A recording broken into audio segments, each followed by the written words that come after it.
You know that feeling, right? Your day is just this endless series of clicks and paperwork, and it's pulling you further and further away from your patients.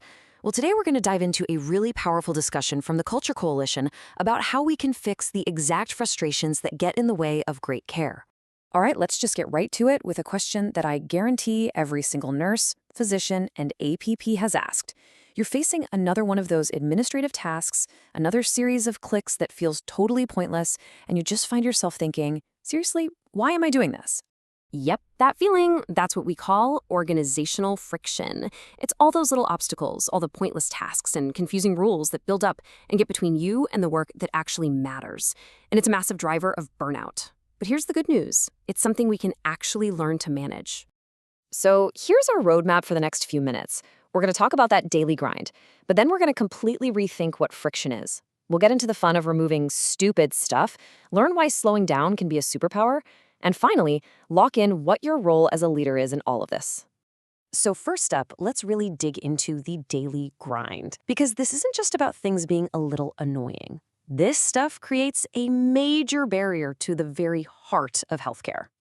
I mean, even the New England Journal of Medicine is talking about the huge spike in these tasks. This isn't just about paperwork. This is about your precious time and your mental energy being stolen from the bedside, from thinking through a tough diagnosis, from that human connection that is the absolute soul of medicine. Okay, but here's where things get really interesting. What if we've been looking at friction all wrong? What if it isn't just the bad guy? What if we could actually learn to harness it? This is where we need a bit of a mind shift.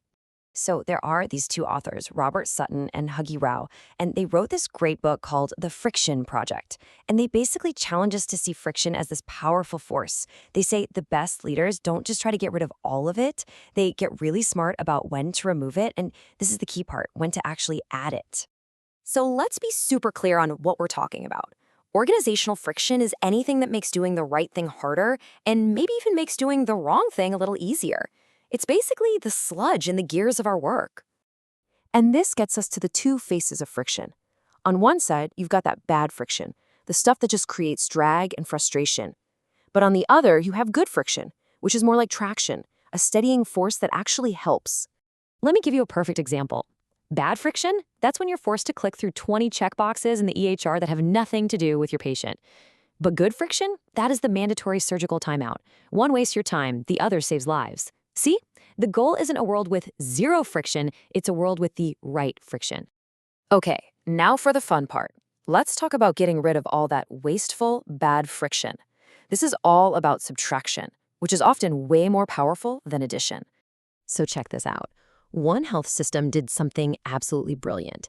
Instead of having leaders in a boardroom guess what was frustrating, they went right to the front lines. They created the Getting Rid of Stupid Stuff program, or GROSS, and basically empowered everybody to call out the tasks that were just dumb. And the kind of stuff they found, it's almost comical. Like, can you imagine an umbilical cord assessment on a teenager? I mean, come on. Or turning a 3-click documentation for a routine diaper change into just one. These aren't complicated fixes. They're just common sense, but they make a huge difference. And if you're thinking, okay, but how much time does that really save? Get ready for this number. By removing one single repetitive click for hourly rounding, this organization saved 1,700 nursing hours every single month. That is an incredible amount of time handed right back to patient care. All right, so we just talked all about speeding things up, but now we're going to flip the script. And I know this is going to sound a little weird, but sometimes the smartest thing a leader can do is intentionally slow things down by adding friction back in.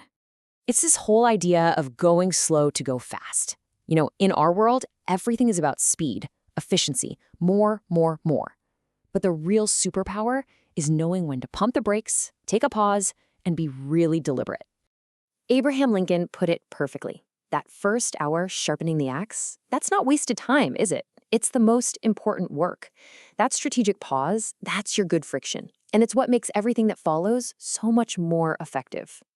So when do we need to slow down? Well, when you're making a complex diagnosis, when you're trying to build real trust with a new team member, or when you are absolutely ensuring safety in a high-stakes procedure. In those moments, speed is the enemy. Slowing down is the smart move. So let's bring this all home. As a physician leader, a nurse leader, an APP leader, what is your job in all this? How do you actually become a friction fixer for your team? It all starts with this mindset. Your most critical job is to be a guardian, a trustee of your team's time and attention. It is their most precious resource, the one thing they can never get back. Every meeting you call, every new process, it either honors that trust or it breaks it. And here's a fantastic, simple tool to help. For any task, first ask, is this a high reward activity? Because we want to focus on those, right? Then just decide on the friction. If it's something routine, make it low friction, fast and easy. If it's complex or high stakes, you need high friction, slow and careful to get it right. And you can put this into practice with 4 key habits. 1, listen to everyone, not just the loudest person in the room. 2, just use plain English. Cut the jargon. 3, fight that urge to always add another new thing. Always ask what you can subtract first. And 4, be vigilant. Because that last one is so important. This isn't a project with a start and end date. It's more like mowing the lawn. Bad friction, like weeds, will always try to creep back in. Being a great clinical leader means you're always out there, tending to it, keeping the path clear for your team. So the takeaway is this. You don't have to fix the entire healthcare system by yourself. You can just start small. So as you head into your next shift, we'll leave you with this one question to take with you. What is one small, stupid piece of friction you can fix for your team tomorrow?